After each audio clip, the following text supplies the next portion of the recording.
Ya, pemirsa, industri perfilman tidak luput dari terjangan pandemi virus corona dan penayangan serta promosi sejumlah film tertunda, kemudian bioskop tutup karena kebijakan pembatasan sosial. Kondisi ini pun masih berlangsung dan masih belum dapat dipastikan kapan akan pulih.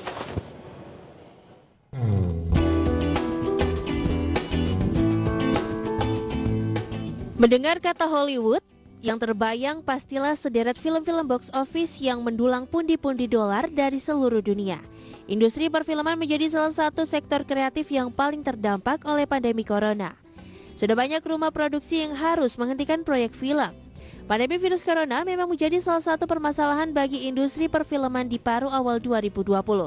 Namun, dampak yang baru saja disebutkan ini hanyalah segelintir dari sekian banyak persoalan yang dihasilkan. Pandemi COVID-19 menjadi kisah horor bagi Hollywood. Pengalaman menonton film saat ini mungkin akan berbeda dibandingkan sebelum virus corona menyebar. Saat ini pembatasan fisik dan sosial diberlakukan. Studio-studio film terpaksa mengurangi biaya pembuatan film. Butuh waktu berbulan-bulan mengembalikan tingkat kehadiran penonton ke bioskop. Beberapa studio mengalihkan penayangan ke platform digital, sebagiannya lagi memilih mengubah jadwal tayang dan menunggu pandemi COVID-19 berakhir. Mengutip The Hollywood Reporter, industri perfilman dunia dikabarkan akan kehilangan pendapatan sebesar 5 miliar dolar atau sekitar 70,9 triliun rupiah di 2020 pada Maret lalu. Hal ini baru diprediksi berdasarkan penutupan bioskop di Tiongkok, salah satu pusat perfilman terbesar kedua di dunia, Jepang, Korea Selatan, dan Italia. Tentunya kerugian tersebut bisa bertambah jika pandemi tidak kunjung berakhir serta diakumulasi lagi dari negara lain. Sebelumnya, pada 2019 lalu, industri perfilman dunia mencetak rekor dengan meraih pendapatan sebesar 42,5 miliar dolar Amerika atau sekitar 602,3 triliun rupiah dan naik 2% dari tahun sebelumnya. Namun, jika melihat kondisi seperti yang dibahas di atas, pendapatan ini kemungkinan besar mengalami penurunan sepanjang 2020. Selain kerugian di pihak pelaksana dan penyedia, pengangguran juga meningkat dari industri perfilman selama pandemi corona. Mengutip data Euronews, diperkirakan 200 orang di bidang perfilman kehilangan pekerjaan di seluruh dunia akibat produksi tak bisa berjalan. Hal ini belum pernah dialami industri perfilman dalam satu waktu. Menparekraf Wisnu Tama Kusubandio telah menyadari pukulan terhadap industri perfilman. Pada 13 Mei lalu, ia menyatakan sedang menyiapkan protokol untuk new normal industri perfilman pasca pandemi. Salah satunya adalah mendorong sineas dan masyarakat memanfaatkan layanan video on demand atau VOD sebagai lahan berkarya dan menikmati film. Dengan semakin banyaknya tumpukan film tertunda di industri, beberapa perusahaan mulai menjajaki dunia streaming. Disney bergabung dalam deretan daftar studio yang memanfaatkan opsi streaming.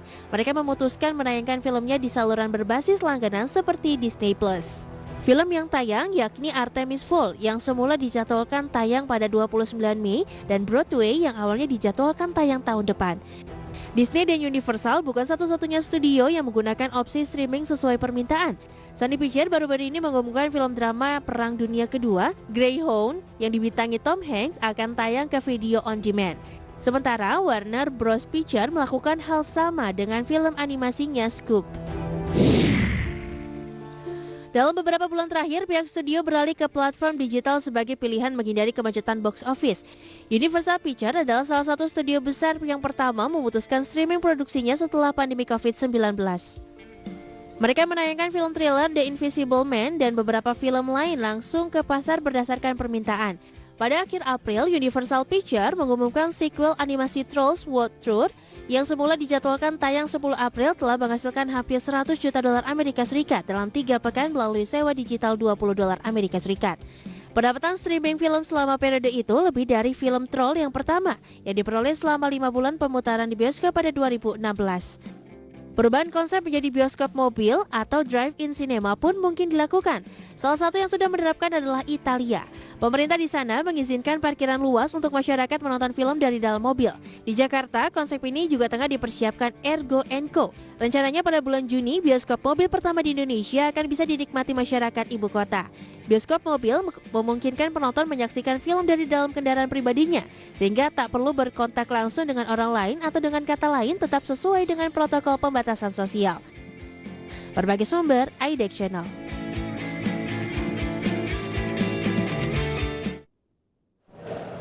Baik pemirsa, jangan beranjak dari tempat Anda karena di segmen berikutnya kami akan hadirkan informasi mancanegara. Sesaat lagi.